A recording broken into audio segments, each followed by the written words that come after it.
Hello, hi, and welcome to this episode of the Mandy Mayer podcast. As per usual, this is the podcast where we chat all about your health and fat loss expedition, your progress on your health and fat loss expedition, and you setting and achieving those goals that's going to help you achieve all that progress. As per usual, just a massive thank you to every single one of you guys who tune in every single week to listen to the episodes of the podcast, as well as to every single one of you who share these episodes with your friends, family, colleagues, your dogs, your sisters, your aunties, your uncles, whoever it is, and also for everyone who rates and reviews the podcast. Like I always say, every single bit of engagement really helps get this podcast out to other listeners who might need to hear it. So again, thank you very much. Today, I'm going to chat about 8 things, right? 8 things that no health and fat loss influencer or fitness coach or anyone health and fat loss creator online is going to tell you. Like they're openly not going to tell you these 8 things. And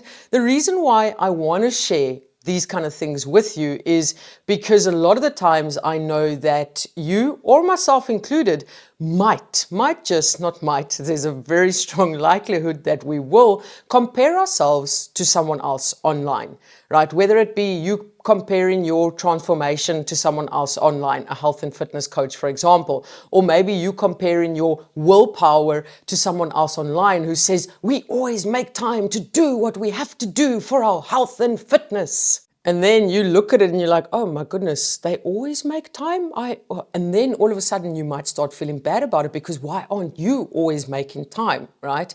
And that's why I want to chat about this, because like I said, we can oftentimes just catch ourselves comparing ourselves to someone else online, especially within the health, fitness, and fat loss industry or niche on any social media account, right? It's so easy to open your phone and then be like, oh, I wish I looked like that, or, oh, I wish I had the dedication and the willpower like that, or, oh, I wish I had the motivation.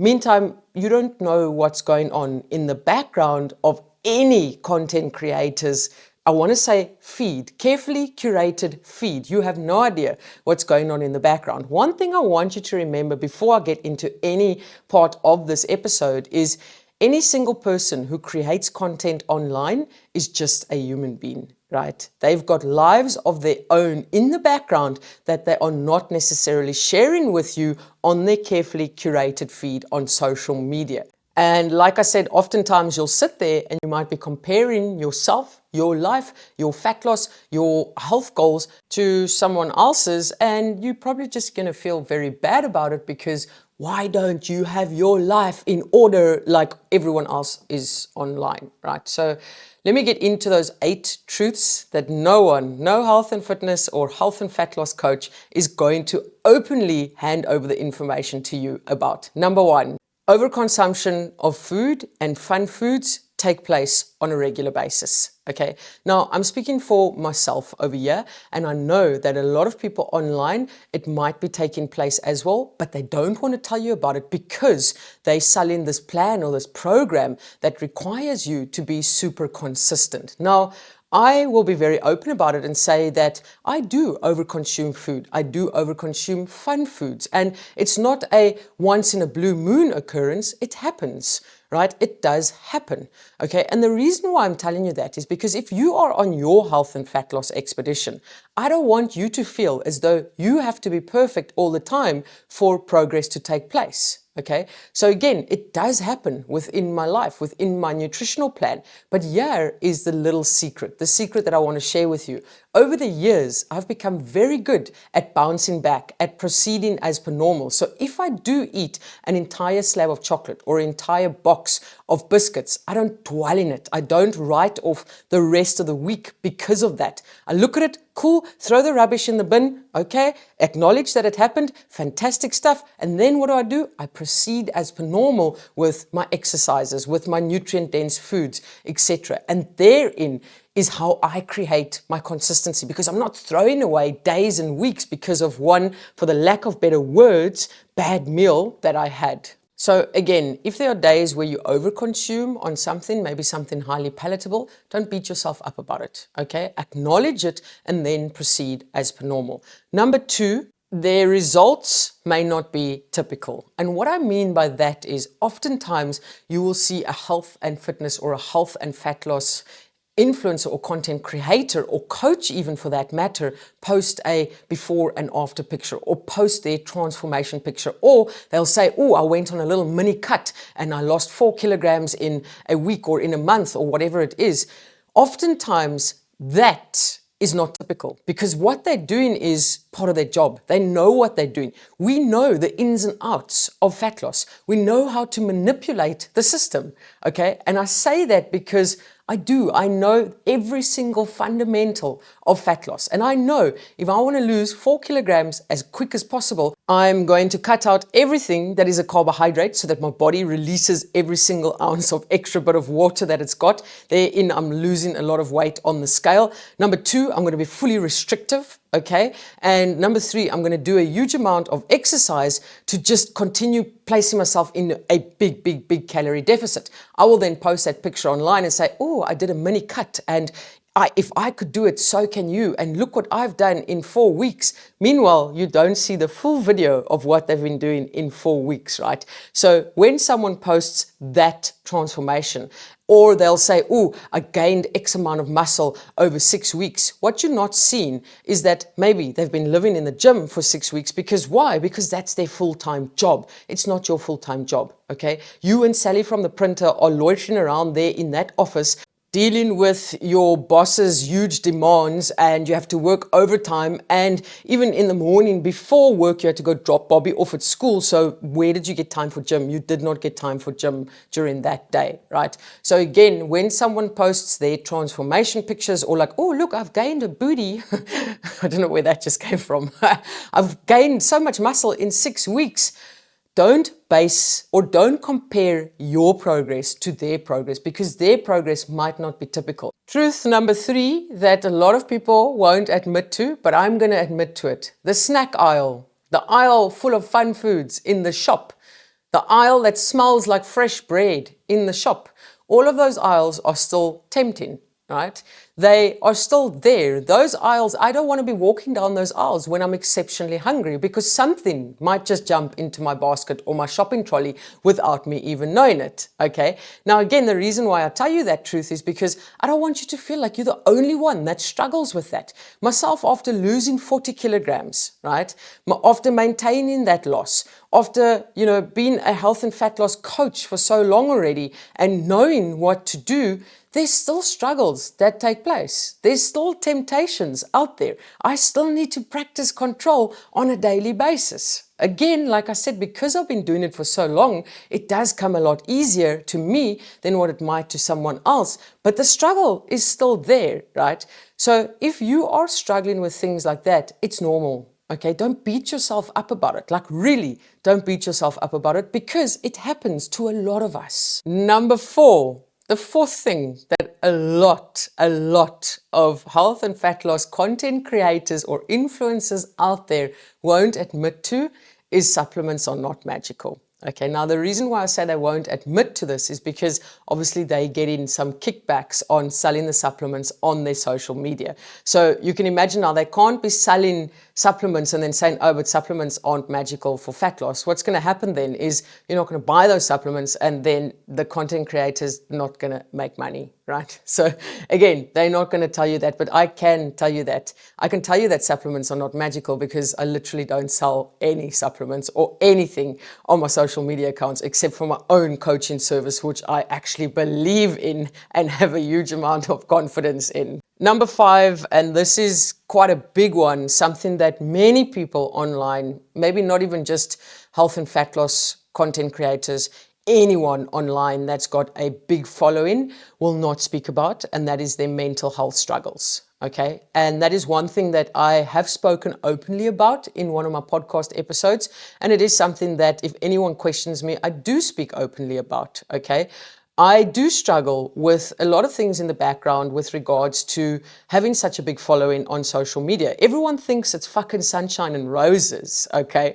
Like, I don't necessarily enjoy it. I love the fact that I've got the platform to help so many people, but I don't like all the negativity and the trolling other things that come with it. And by other things, I mean, for me to go out in public, this is something that I've noticed has really changed since my following has just got a lot bigger, is I would always confidently go out in public and not worry about anything. Now it's a struggle for me to go out in public because there's so many times people come up to me and they're like, why are you drinking that beer? You're not meant to be drinking that beer. Or if I'm in the shop, someone's literally done this where they've come up into my space and actually looked in my shopping trolley and said to me, I hope you're practicing what you preach. And I know it shouldn't get to me, but it's always there. It's always like, and I know that I don't preach, restriction, and I say that you can have those beers and whatever it is, but still it's just that idea of people watching your every single move, waiting to bring you down. And that is the thing that gets to me, right? So again, a lot of the times, I'm not placing myself on a pedestal. I'm human. I've got flaws. I am not perfect, but outsiders out there, it's weird how they place people with a huge following on such a pedestal, right? And again, that is the thing that I am still trying to work through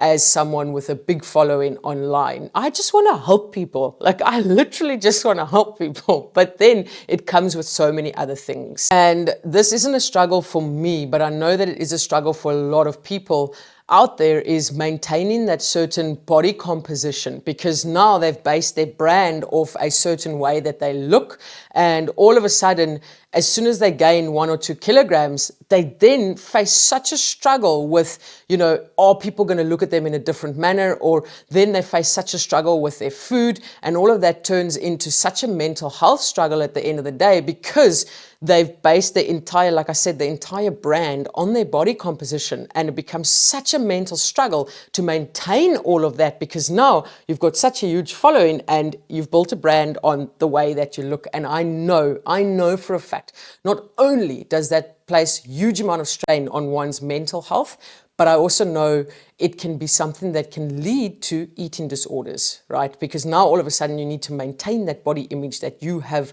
sold your brand as, and it becomes very, very, very difficult. So again, like I said, a lot of people will sell the idea of being a content creator as sunshine and roses, but I can tell you now, it's not all sunshine and roses in the background. There's a lot of battles taking place in the background that many people don't see and many people won't ever know of. Because why? Because people are not openly speaking about it. The truth bomb number 6 is a lot of these coaches online, myself included, you can see she's laughing already, I'm laughing already, they don't follow their own advice, right? I can give the best advice out there. But there will be times where I don't follow my own advice, or times where I struggle to follow my own advice, okay? So if I'm posting 50 million different videos and pieces of advice for you and you're struggling to follow it, again, don't beat yourself up about it, okay? Figure out why you're struggling to follow the advice and what it is that is, maybe holding you back a little bit or just leading to you struggling to follow the advice, and then work on that. Sometimes I will give the best advice out there, but I struggle to follow it. And for example now is, anyone that's worked with me in my coaching community or one of my coaching programs will know that I'm a firm believer in planning. Like, plan your day, because when you plan your day, you tend to have more structure and you tend to stay on track. Now, the last 2.5 months since my dad has been in hospital, my planning has been up to shit. It's been horrendous, because, now I need to try and figure out, I'm like, okay, I'll go to the hospital at this time, or I'm going at this time, or I'm going to go stay by my mom, or whatever it is. So I've been in between houses, and then my routine is, and then I'm like, all you need to do, Mandy, is just have a solid plan. Plan your day. Set out some plan of action for where you're going to be at what time. If you can, prep those meals, because that's all going to keep you on track. Have I done any of that? Absolutely not. I haven't. I've just been winging the last 2.5 months, and I can feel it. I'm stressing like crazy. And this is actually, I'm going to take this as a sign to start planning the rest of this year and just finish with a bang. Number 7, you know what? Even though there's all these people online posting these amazing workouts and how they're living in the gym every single day, and why can't you be doing the same as them? A lot of the times those people miss gym workouts. A lot of times those people don't feel like going to the gym either. A lot of the times those people miss a training session because they just didn't wake up in time to do it. Okay, but they will still post that they did it. They'll still take a photo from a year ago and say, oh, I had the most amazing workout today. Meanwhile, back at the ranch, they haven't done that workout. Okay, and I'm laughing because it's true. It's true. Mandy, why are you laughing at the truth? Because they're taking everyone for a poopball out there and they're saying that these are the things that they did when oftentimes they're not even doing it, right? Now, again, I'm saying this because if you miss a workout because little Bobby needed you at home to do the homework, don't feel bad about missing the workout. That's life. It happens, okay? It does happen, but just try and schedule it in at some point where you can do it, okay? And like I said, a lot of the times people will be posting they've done these workouts, but meantime, back at the ranch, they're not even doing it. So don't compare yourself to someone else and say, oh, why can't I wake up at 4 a.m. in the morning to go do a workout? Maybe they wake up at 4 a.m. in the morning, they post a picture that they took the day before, and then they say, oh, just finished my morning workout. Meantime, they're still hitting the fucking snooze button there in the background. Who knows? Number 8, I don't even know if it is number 8 anymore. I've lost count. Hi, shame, Mandy. She can't even count to 10. Number 8. Myself included, we all have ups and downs, okay? Again, I'm not going to sell this as it's all sunshine and roses and it's all easy for us to do, you know, just because it's our profession and I help people with creating a healthier lifestyle and losing fat in the process. It doesn't mean that I don't have any downs. There's a lot of ups and there is a lot of downs. That's life, okay? So if you're expecting to go through this entire health and fat loss expedition of yours without any downs, without any speed bumps, without any hurdles, you need to rethink it, okay? And maybe me just sitting here telling you all these truths today, or telling you that even me, I've got speed bumps, I've got hurdles, I've got downs, I've got days where I just am not motivated. There's days where I'm exhausted. The other night, I was like, cool, I'm going to go for a walk or for a run in the evening. And then I pushed the whole day with work. And then during the day, I went to visit my dad as well, came back home, continued working a bit more. I literally fell asleep at my desk. Okay. And then I got straight into bed and I just scrapped the idea of going for a walk or going for a run because I was just tired. I just didn't feel like doing it. Right. And again, that goes back to missing workouts and skipping exercises, but also to there's days where I'm just tired. There's days where I'm not motivated, and there's days that are down days, and you're allowed to have those days. Those days form part of your health and fat loss expedition. The only thing is, don't let those days stand in the way of you proceeding as per normal the next day. So if you have a bad day, if you have a down day, don't dwell in it. Don't camp out there. Assess it. Figure out maybe why it's happening, okay? But don't beat yourself up about it. And then the next day, proceed as per normal with that plan. And that is how you create consistency. But again, you know, and I know you've heard me say this a lot of the times, don't compare yourself to someone online because you have no idea what's going on in the background. Now, I have opened up to you guys, only you guys that listen to or watch this podcast, about my dad being in hospital for so long. He's still there. He had a major operation a week ago. I think it was Monday a week ago. He was under anesthetic for sure, I think almost close to 6 hours. Just the fact that he made it to get into the point of that operation in his frail state and then making the operation is such a major win. And he's just come out of ICU as well, which is positive. It's amazing. It's positive. But, you know, for me, it's been such a struggle from I want to say a fatigue level, like I'm tired, I'm exhausted because of the driving every single day, because of the stress, you know, so physically, mentally, I'm tired. And I could be sitting here telling everyone about how dialed in I am and how consistent I am, because I've got control over what I feed you guys. I know that sounds horrible, but I've got control over what information I share with the online world. And I could very easily, you know, just say everything's fine and everything's going great. Meanwhile, it's not. And now you might look at that and be, oh, she's doing amazing. She never struggles with anything. I wish I could have her life.